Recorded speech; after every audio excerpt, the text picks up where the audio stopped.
السلام علیکم ورحمت الله وبرکاتہ. زه یم تاسو روډ حسن شاهد. یو ځل بیا د پښتون ډیول پر یوټیوب چینل تاسو په خدمت کې حاضر یم. وګورئ نن چې کوم ویډیو دا نو په نن ویډیو کې به تاسو ته خیمه چې یار تاسو د خپل موبایل لیکچر کوم ټیمز چې څنګه چې تاسو ته د موبایل د اپلیکیشن او د هر څه ښکاری په سکرین باندې همدغه ټول ارڅه تاسو یار په کمپیوټر کې بدل کړئ. نو تاسو ته به د دې لپاره ضرورت وي د یو اپلیکیشن چې دغه اپلیکیشن نوم دی کمپیوټر فایل ایکسپلورر.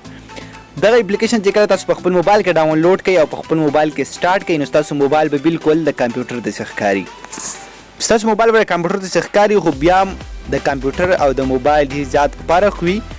نو تاسو به څه وکئ دغه بعد د پلی سټور نه ډاونلوډ کړئ. نوم یې دی کمپیوټر. تاسو ته ښیمه اوس تاسو موبایل له به دا یو د کمپیوټر شکل ورکړي نو تاسو بس صرف پسې د مزې دپاره په خپل موبایل کې انسټالولی شئ. وګورئ نو ویډیو شروع کوو خو د دې نه مخکې که تاسو تر اوسه پورې زموږ چینل پښتون ډیول پر نه سبسکرایب کړی دا ضرور سبسکرایب کړئ. زه به دې باندې راوړم همدغه شان تاسو دپاره ښکلې ښکلې ویډیوګانې او ویډیو لایک کړئ. که تاسو تپوس په هغې باندې کمنټس وکړئ نو راځئ چې ویډیو شروع کړو. د ټولو مخکې خو به تاسو لاړ شئ خپل پلی سټور به اوپن کړئ. په پلی سټور کې به تاسو په سرچ کې ولیکئ کمپیوټر فایل ایکسپلورر. تاسو ته ښکاري کمپیوټر فایل ایکسپلورر. تاسو ته ښکاري دلته راجستی هم دی کمپیوټر فایل ایکسپلورر. دا چې کوم نوم دی دا به سرچ کوئ د غونډو نه په سر چې تاسو ته ښکاري دغه تصویر پې دی نو دغه تصویر دا یو کوم اپلیکیشن چې کوم دی دا ډېر زیات زبردست اپلیکیشن دی. دا به تاسو په خپل موبایل کې انسټایل کړئ. زما سره خو الریډي انسټایل دی زه به یې کومه اوپن.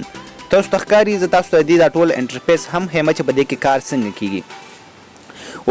خوږو ملګرو څنګه چې تاسو ته ښکاري څنګه چې دا تاسو په لاولني ځل باندې انسټایل کړئ نو تاسو له به دلته سټارټ راشي. تاسو په هغه سټارټ باندې کلیک کړئ نو بیا به ستاسو اپلیکیشن کار شروع کړي.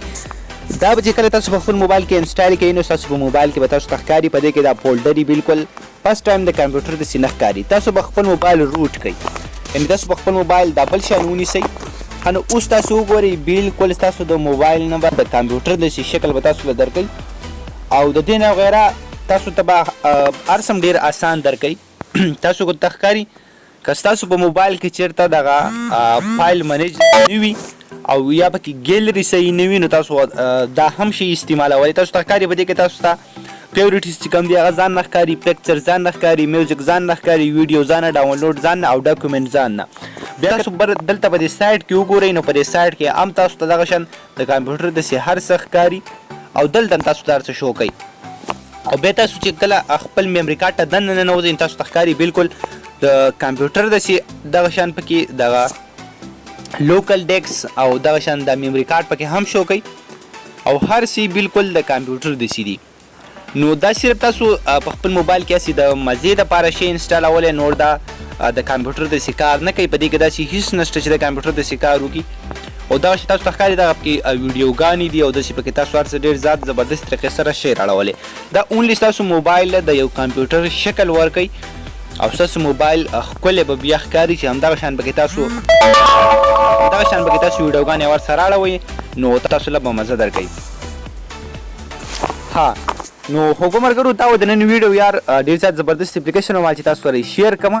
نو دغه شان نور ویډیوګانو دپاره زموږ چینل ضرور سبسکرایب کړئ، ویډیو لایک کړئ، ستاسو تپوس یې په هغې باندې وکړئ کمنټس. نو په بلې ویډیو کې میلاویږو د هغې پورې د الله پامان.